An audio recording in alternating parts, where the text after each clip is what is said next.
श्री नवनाथ कथासार अध्याय 18 चंपावतीला जिवंत केले. श्री गणेशाय नमः. श्री गुरु जालंधर नाथाकडून योग दीक्षा घेऊन वैराग्याने तप करण्यासाठी बैरागी झालेला गोपीचंद राजा बद्रिकाश्रमाकडे निघाला. वाटेने जात असताना गावात हिंडून पोटापुरती भिक्षा मागावी आणि तोंडाने गुरुने दिलेल्या मंत्राचा जप करावा व पुढे पुढे मार्गक्रमण करावे असा त्याचा बद्रिकाश्रमाच्या दिशेने प्रवास सुरू होता. एकेकाळी तो जेव्हा राजा म्हणून राज्यकारभार करीत होता तेव्हा तो प्रजाहितदक्ष राजा म्हणून जनतेला परिचित होता. त्यामुळे तो लोकप्रिय होता. त्यामुळे त्यांचा सर्व संग परित्याग पाहून प्रजा हळहळत होती. तो फिरत फिरत मार्गावरील ज्या ज्या गावात जाई तेथील गावकरी त्याला मोठ्या आस्थेने सामोरे येत त्याचे आदरातिथ्य करीत आणि त्याला तेथेच राहून तपाचरण साधना करावी, आम्ही सहकार्य सेवा करू म्हणून विनंती करीत. पण तो कोठेच जास्त वेळ थांबत नसे. पोटापुरती भिक्षा मागून झाली की तो लोकांची समजूत घाली, सांत्वन करी आणि सीमेबाहेर ओलांडली आणि गौड बंगाल मध्ये त्याने प्रवेश केला. तेथेही त्याचा संन्यास स्वीकारून राज्यत्याग केल्याची वार्ता लोकांना कळली. गौड बंगालची राजधानी पौलपट्टण होती. तिथे तिलकचंद राजा प्रतापी व ऐश्वर्य संपन्न होता. गोपीचंदाची बहीण चंपावती तिलकचंदाच्या मुलाला दिली होती. गोपीचंदाने राज्यत्याग करून संन्यास घेण्याची कल्पना चंपावतीचे सासरे, सासू, दीर, नणंदा, जावा व सासरच्या मंडळींना अजिबात आवडली नाही. ते म्हणू लागले, हा गोपीचंद अगदी दुबळा आहे. त्याने विनाकारण राज्यवैभवाचा त्याग करून संन्यास घेतला आणि क्षत्रिय कुळाला बट्टा लावला. आता आपले काळे तोंड लोकांना दाखवीत दारोदार भीक मागत आहे. क्षत्रिय कुळात जन्म घेऊन भीक मागण्यापेक्षा मरण स्वीकारावे. आमच्याही तोंडाला काळीमा फासला आहे. आमची समाजात त्याच्यामुळे मानहानी झाली आहे. अशा प्रकारे ती सर्व मंडळी गोपीचंदाचा धिक्कार करू लागली. आपल्या भावाबद्दल असे अपमानकारक उद्गार ऐकून चंपावतीला दुःख होई. ती एकटीच बाजूला बसून अश्रूंना वाट करून देई. याशिवाय ती काय करणार. काही दिवसांनी गोपीचंद फिरत फिरत पोलपट्टण नगरात गेला. तेथे एका पाणवठ्यावर विश्रांतीसाठी थांबला. शिंगीचा नाद करून तेथेच श्रीहरीचे भजन करीत बसला. त्यावेळी राजवाड्यातील काही दासी पाणी आणण्यासाठी त्या पाणवठ्यावर अचानक आल्या. त्यांनी हरिभजनात तल्लीन असलेल्या गोपीचंदाला ओळखले आणि राजवाड्यात जाऊन ही वार्ता राजाला सांगितली. त्या वार्तेने तिलकचंद राजाला वेगळीच काळजी वाटू लागली. आपल्या सुनेचा हा उडाणटप्पू उन्हाळ भाऊ आता नगरामध्ये भिक्षा मागू लागला तर आपली काय प्रतिष्ठा राहील. लोक आपल्याला हसतील, नावे ठेवतील, दुष्कीर्ती होऊन समाजात जाणे नकोसे होईल. या विचाराने त्याच्या रागाचा पारा चढला. मग काहीतरी करून गोपीचंदाला नगरातून लवकरात लवकर घालवायचे. त्यासाठी त्याने दासींना बोलावून काय करायचे ते नीट नियोजनपूर्वक सांगितले. राजाज्ञेप्रमाणे दासी पुन्हा पाणवठ्यावर गेल्या आणि गोपीचंदाची भेट घेऊन म्हणाल्या, तपस्वी महाराज, आमच्या राजाने आपणास तुमची बहीण चंपावती हिच्या भेटीसाठी राजवाड्यात बोलावले आहे. आपण सर्व संग परित्याग केलेला संन्यासी आपल्याला कोणताच मायापाश बांधून ठेवू शकत नाही. असा विचार करून प्रारंभी गोपीचंदाचा जाण्याचा विचार नव्हता. तरीही जाता जाता अखेरची बहिणीची भेट घ्यावी असा विचार करून तो दासींबरोबर निघाला. दासींनी त्याला मागच्या दरवाजाने अश्वशाळेत नेऊन बसविले आणि राजाला तसा निरोप दिला. तो आल्याचे वृत्त कळताच राणीने त्याच्यासाठी पक्वान्नांनी भरलेले ताट भोजनासाठी पाठविले. दासींनी ते ताट गोपीचंदाला नेऊन दिले व म्हणावली, चंपावती आपल्याला भेटाया येत आहे. तोपर्यंत आपण हे भोजन करा. गोपीचंदाने ताटाकडे पाहिले. त्याच्या मनात आले, या जगात धन दौलत पैशाला मान सन्मान असतो, नाहीतर आपल्याला अश्वशाळेत बसवून भोजन पाठविण्याच्या या सोयऱ्यांचे धाडस झाले असते का? असो, आपण बैरागी झालो आहोत. आपल्याला शत्रू मित्र मान अपमान सुख दुःख सारखेच आहेत. तशात अन्न हे पूर्ण ब्रह्म असल्याने, पुढे होऊन आलेले असल्याने त्याला नाकारून त्याचा अपमान करणे योग्य होणार नाही, असा विचार करून गुरुचे स्मरण करून त्याने भोजनाला सुरुवात केली. गोपीचंदाने भोजन चालू असताना अंतपुरातील स्त्रिया गवाक्षातून त्याच्याकडे पाहत होत्या. त्यांनी चंपावतीला बोलावून आणले व तिला ते दृश्य दाखवीत त्या कुत्सितपणे फिदी फिदी हसत म्हणाल्या, बघ, तुझा भाऊ सोयऱ्याच्या अश्वशाळेत जेवायला दिले तरी मान अपमान काही न मानून खुशाल जेवतो. याच्या निर्लज्जपणाची सीमा झाली. राजवैभव सोडून करंट्यासारखे संन्यासी झाल्यावर खाण्यासाठी कसेही वागविले तरी अशी माणसे त्याचे वाईट वाटून घेत नाहीत. अशा मूर्खाचा असाच धिक्कार केला पाहिजे. देव करो आणि असा भाऊ कोणाच्याही नशिबी न येऊ. अशा भावाची बहीण म्हणून जगण्यापेक्षा मेलेले बरे. आपल्या भावाची अशी उघडपणे निंदा हेटाळणी चंपावतीला असह्य झाली. ती आपल्या मंदिरात आली, मनाचा निश्चय केला आणि तीक्ष्ण खंजीर आपल्या पोटात खुपसून घेऊन या लोकीची यात्रा संपवली.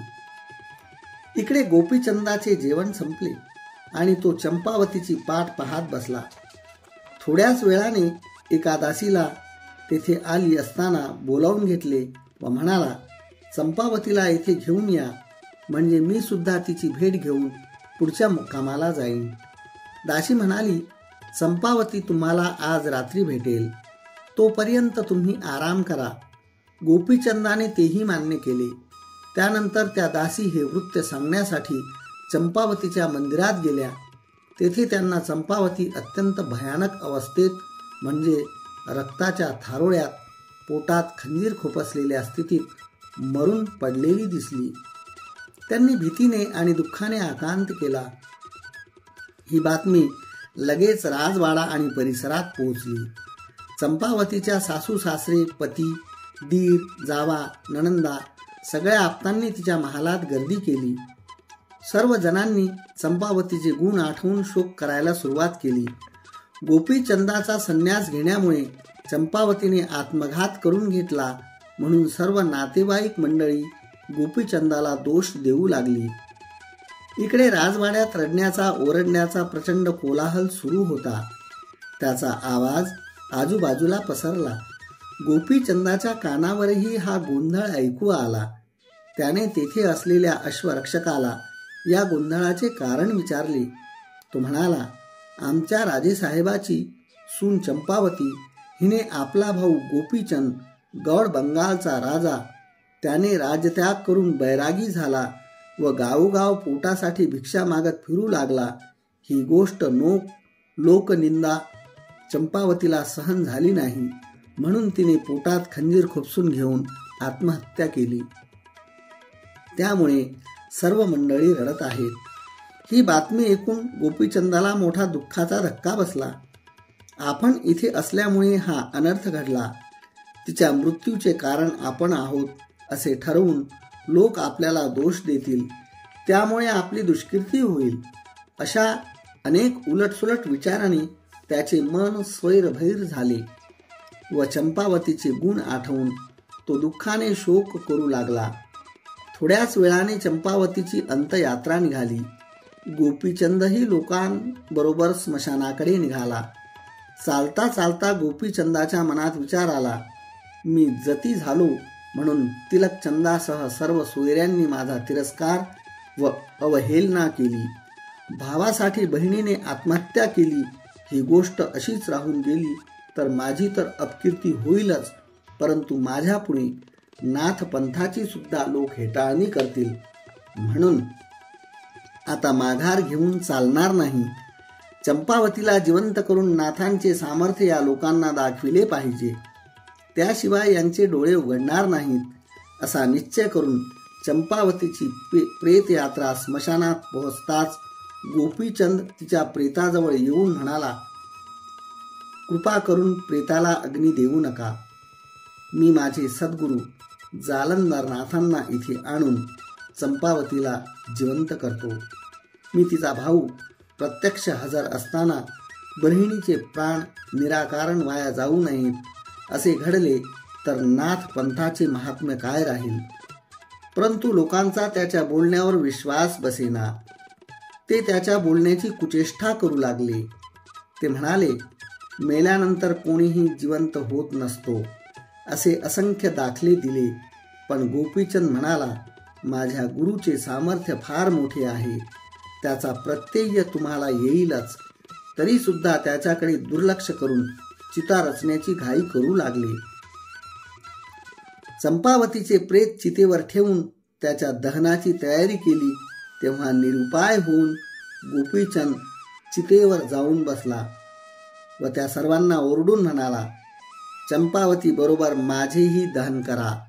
माझ्या मृत्यूमुळे क्रोधित झालेला माझा गुरु तुम्हा सर्वांसह या नगराला जाळून त्याची राख रांगोळी करतो की नाही ते पहा. गोपीचंदाचा अट्टहास पाहून त्याच्या भाषणाने संतापलेला तिलकचंद म्हणाला, तू आपल्या गुरुची एवढी महती गातो आहेस तर त्याचे सामर्थ्य पाहायला पाहिजे. मी तुला प्रेताचा डावा हात कापून देतो. तो घेऊन तू गुरुकडे जा. तू येईपर्यंत या प्रेतावर अग्निसंस्कार करणार नाही. चंपावतीच्या नवऱ्याने प्रेताचा डावा हात कापून दिला. तो घेऊन गोपीचंद वायू योगाने गड बंगालकडे निघाला. तो लांबपर्यंत गेला. त्याची आकृती दिसेनाशी झाली की चंपावतीच्या प्रेताचे दहन करून मंडळी आपापल्या घरी गेली. चंपावतीचा हात घेऊन गोपीचंद जीवाच्या आकांताने जालंधरनाथांना आणण्यासाठी गडबंगालच्या दिशेने धावत सुटला. 4-5 कोस अंतर पळत चालला असेल तोच घडलेला सर्व प्रकार गुरु जालंधरनाथाच्या अंतर्ज्ञानाने लक्षात आला. तो हेलापट्टणास आला तर मोठा घोटाळा होईल हे ऐकून ते स्वतःच आपल्या शिष्याकडे निघाले. प्रयाणास्त्र मंत्राने भारलेले भस्म आपल्या कमाळी लावून ते क्षणात गोपीचंदापाशी आले. त्यांना पाहून त्याला परमानंद झाला. त्याने गुरुदेवाच्या चरणावर साष्टांग नमस्कार घातला व पौलपट्टण येथे घडलेले सर्व निवेदन केले. ते सर्व शांतपणे ऐकून जालंधरनाथांनी त्याला धीर दिला व चंपावतीला उठविण्याचे वचन दिले. गोपीचंदाला घेऊन तो तिलकचंदाच्या राजवाड्यात आला. तेथे सर्वजण शोक करीत बसले होते. त्यांना पाहून ते सर्वजण उभे राहिले. तिलकचंद त्या दोघांना पाहून सामोरा गेला. गोपीचंदाने जालंधराची सर्वांची ओळख करून दिली. जालंधराच्या मुखावरील अपूर्व तेज, तेजस्वी करारी डोळे, 4 दिवसाच्या ऐवजी 1 प्रहरात त्याचे झालेले आगमन पाहून उपस्थित असलेले सर्वजण विस्मयचकित होऊन नुसते आ वासून पाहत राहिले. तिलकचंदाने त्यांना बसण्यासाठी सोन्याचे आसन दिले व त्यांच्या पुढे हात जोडून उभे राहिला. तिलकचंदाचे हे आदरातिथ्य कुभावनेने व मानभावीपणाचे आहे हे जालंधरच्या तत्काळ लक्षात आले. त्याचे हे वरवरचे सौजन्य श्री गुरु पूर्ण जाणून होते. गोपीचंदाला तिलकचंद आणि त्याच्या परिवारातील लोकांनी जती म्हणून दिलेली अपमानास्पद तिरस्काराची वागणूक, त्याच्या परिवारातील स्त्रियांनी मनस्ताप देऊन चंपावतीला आत्महत्येला कसे प्रवृत्त केले आणि तिचा नाईलाज झाला याबद्दल जालंधरनाथाला अंतर्ज्ञानाने पूर्णपणे माहीत होते. त्या वागणुकीबद्दल त्यांनी चांगली खरडपट्टी काढली. तो राजाला म्हणाला, राजा, चंपावतीचे तेज या घरात लोपले आहे.